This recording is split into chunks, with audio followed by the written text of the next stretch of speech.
God will never disappoint you, but people will disappoint you.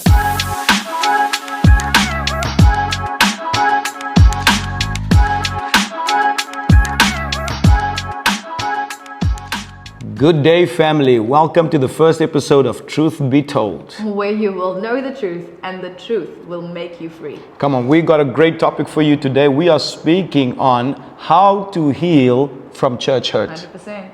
Church hurt has affected so many people across so many denominations, so many churches.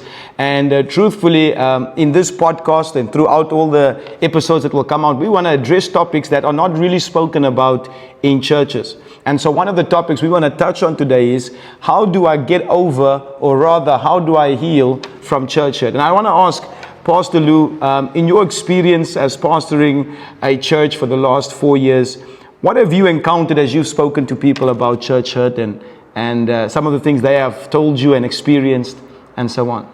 Yeah, I definitely think many people have experienced church hurt, but I haven't encountered many who has healed from church hurt. People will always tell you the part of the story where I come from a previous church and I felt like I was used there, and they'll make statements like, I was always the one who was giving, I was always the one who was, helping and serving and doing anything and everything, but they never would say thank you. They never would recognize or whatever it is that the person was looking for. But my experience and my encounter has always been that half of the story. Yeah. I've very rarely encountered somebody who's healed from church hurt, and I think that's why this episode is so important. And it's so interesting what you're saying, because we often find that those people end up hopping from church to church. Yes. Serial church hoppers are probably serial offendees, if that makes sense. They've been serially hurt. Serially hurt, for a lack of a better word. It's people that have been hurt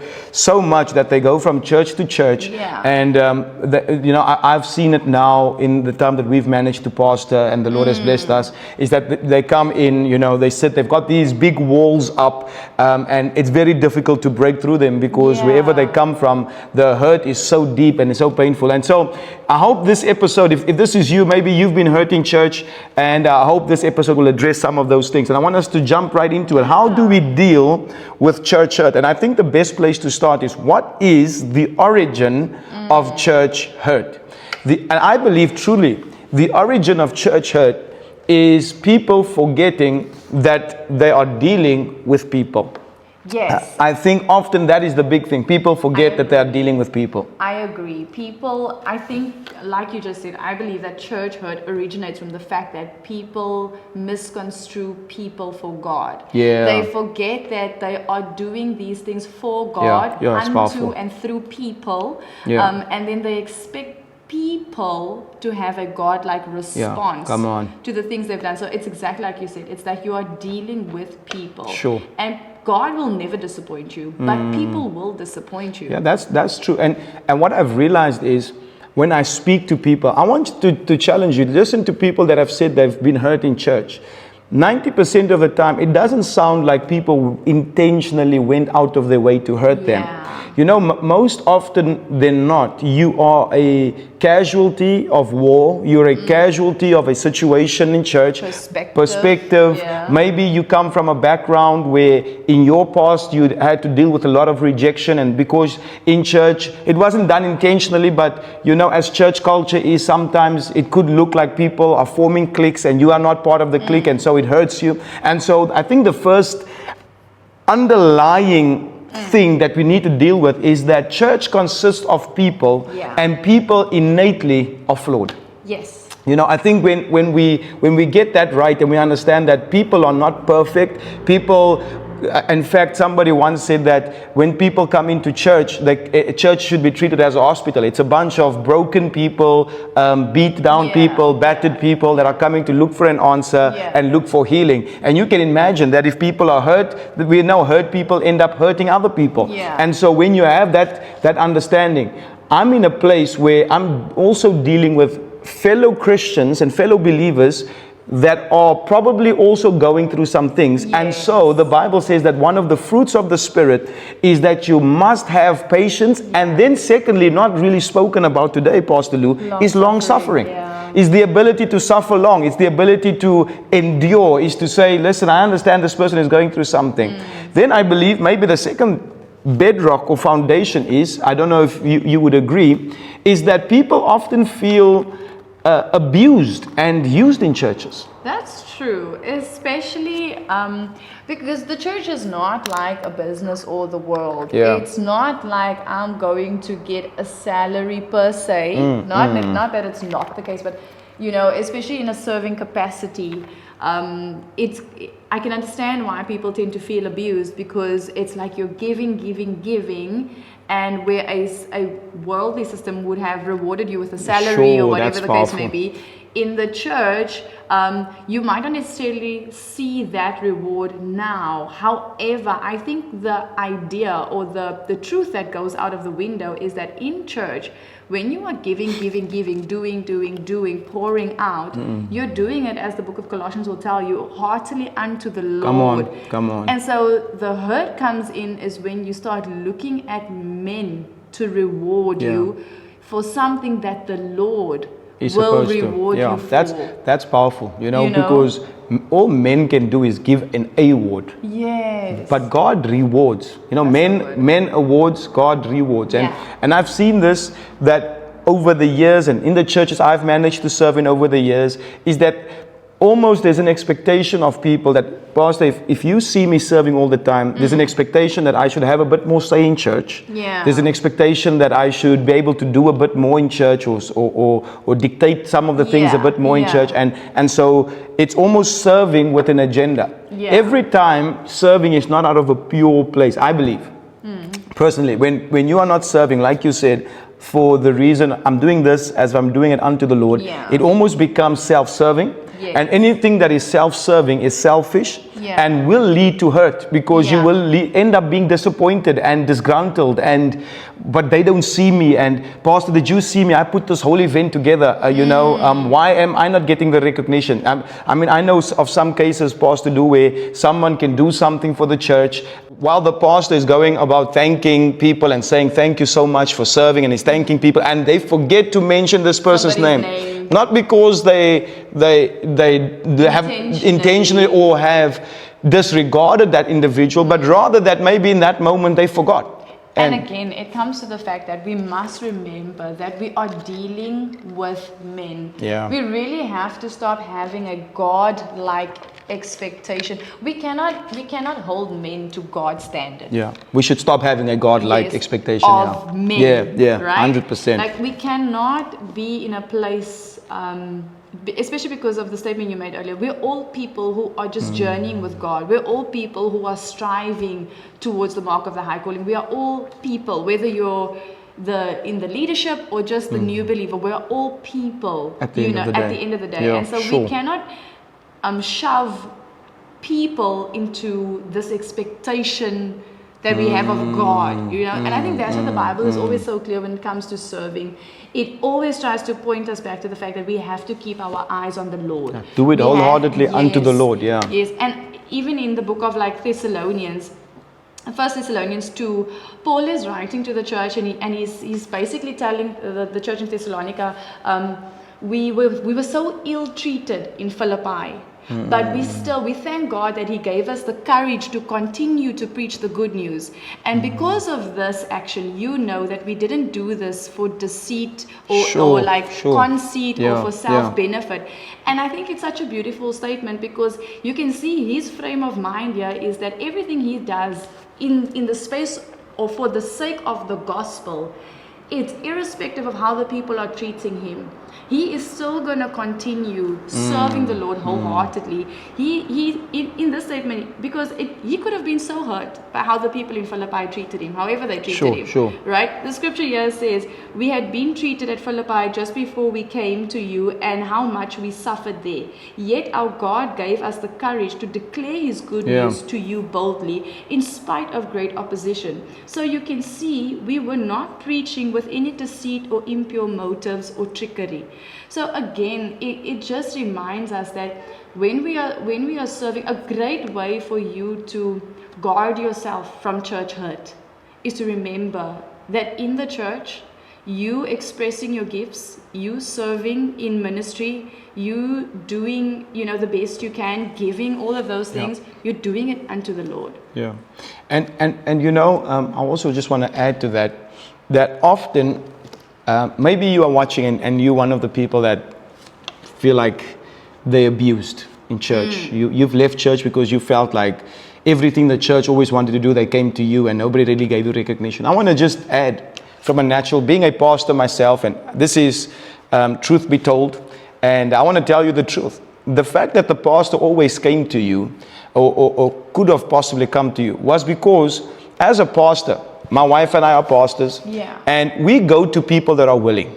It is natural for any person to go to the people that are willing. And sometimes it ends up being the same people who are always willing. And sometimes it ends up being the same people that do the same things over and over and over again. And the truth is because they are willing and they are able. And as a pastor, it's very frustrating going to people that are not really keen on doing the work, that are not keen on taking on a task. And so you end up seeing the same people cycling over and over doing the same things. And I want to encourage you, maybe, and now you feel like, but it was always me, and pastor's always coming to me. This is why it's important to put up a healthy boundary. It's to say, Pastor, you know what? I think let's expand the team. Let's ask somebody else. Let's get people involved. Why am I saying that? This becomes important so that as the pastor, we are not reliant on one person. God forbid something can happen to that person, and in any way, that structure is broken. And in that way, we are also raising up other people in the church that is able to carry the load and bear the weight. That is what we ought to be doing as leaders. And so when it comes to church hurt, Pastor Lou, there's an area where leaders also, I believe, should help.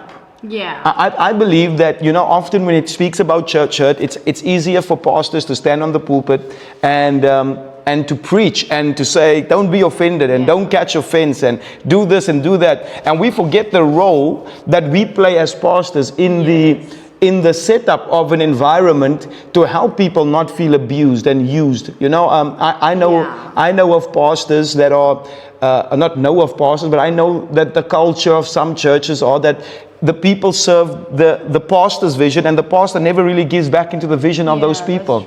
That's true. Everything is about making sure the pastor is set up and the pastor is this, and whatever the congregation is doing to propel themselves, the pastor is just never really involved, never really helping, never really encouraging, never providing resources, never providing relationships and all of those things that can help and better their visions and where they are going. And those are elements that can prevent or assist people from not feeling like this organization called the church is just out to use and abuse me. And I think also another way in which you can heal from church hurt, and also maybe even in yourself prevent church hurt, is that if you speak up for understanding. I think a lot of people, because like I was saying in the beginning, every time I hear a church hurt story, I almost feel like I've heard the story halfway. I've never heard the conclusion of the story. I haven't heard the reconciliation of the story. I haven't heard whatever. The prelude, I'm always just hearing this build-up of pain. But I've also never heard of people, because I always ask, this is the first question I'll ask somebody who's telling me about churches. I'll ask, but have you spoken to that person? Yeah. Have you gone to that leader? Have you asked them why it is that they maybe only talk to the person that they're closest to, yet you guys are a group of 5?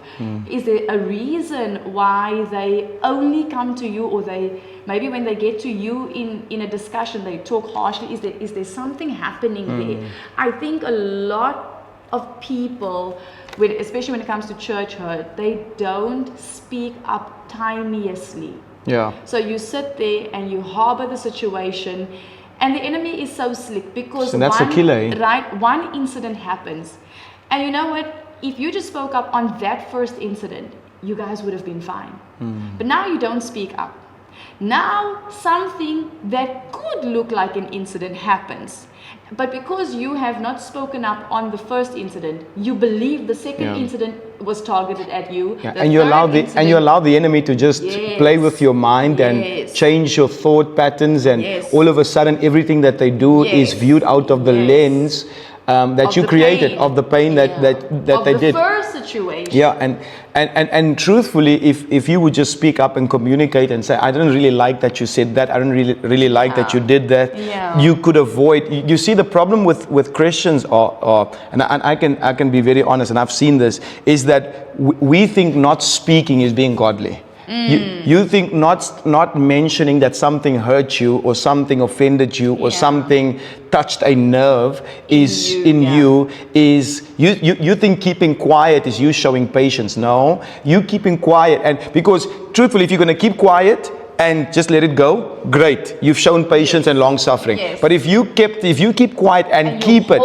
and you hold it, and then you hold it more, and you hold it even a bit more and more and more, before you know it, it has become a stronghold in your life. That even now, that during the service, and I've seen this so many times, during service, your attention is no longer on God, it's on that person. Your serving in church is no longer about God, it's about that person. It's about what they are doing. It's about, and everything, you almost, I've seen in some cases people become almost obsessed with each other, and you're not obsessed with kingdom, you're not obsessed with God, you're not obsessed with Him, you're more obsessed with that person. And so that's one way to really get rid of church hurt, is to make a point of it, to say, I will communicate it timelessly. I will communicate, I will share what I'm going through. And please, while we are saying this, we're also not saying to breed a culture of every small thing, like, man, if somebody's making a joke, it's a joke. Read the room. It's a joke. Don't walk around, like you are sour, holier than thou. That's not what we are saying. But we are saying when something feels intentionally, like this person tried hurting me, speak up. Never suffer in silence. I want to encourage you to never ever suffer in silence. It's not worth it. It's not good. The enemy loves you to suffer in silence, because that's his playing ground. He wants to play with you. And one thing that church hurt will do, it will take you out of your destiny. 100%.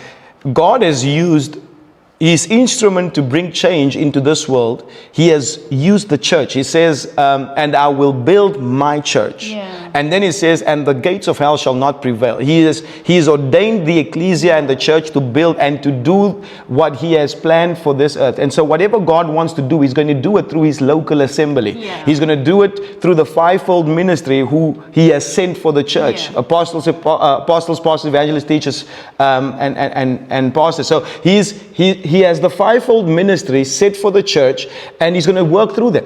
And if you are fighting the fivefold and you are fighting the church, I can almost guarantee you it cannot be well with you. Truth be told, once you start fighting the church, whether the church is in error, I want to teach you this, whether the church is in error or the church is not in error, remove yourself. If you see a pastor or things are happening, remove yourself from the situation. Don't get hurt by it. Go join another church. But for you to speak ill of the church and speak ill of the people in the church and you are opening doors for the enemy to come and attack you and to do things to you, which, quite frankly, if I was you, if you are hurt, rather walk away with your heart intact, loving Jesus and serving Him in another local assembly. So how do you heal from church hurt? After everything we said. I would say, number one, keep your heart pure. Keep your heart pure. Always, I would say, number two, keep your heart pure. Number two, always believe the best in people. What does that mean? Always believe that people, rather choose to believe that that's not what they meant. Rather choose to believe that they didn't intentionally try to hurt you. Even though you can see they are busy plotting and planning, rather choose that. It's going to keep your heart pure. It's going to keep your heart clean. Then thirdly, communicate timelessly. Come and say, hey guys, I choose to believe what I saw there was not that you guys tried to exclude me or tried to hurt me or tried to belittle me. But can I just tell you that didn't make me feel too good. And then lastly, I would say, remove yourself from every situation that could potentially lead to you being hurt. Yeah, and I think I'll also add to that, number 5, when you serve, remind yourself. It has to be an active reminder that you are doing it unto the Lord. 100%. This is the house of God. You know the price Jesus paid for you. 100%. So when you make the decision to pour yourself out as a drink offering, to pour out your gifts into building the local church, into assisting and seeing that more souls come to Christ, you are doing, that is an answer, or that is a question you've answered unto God.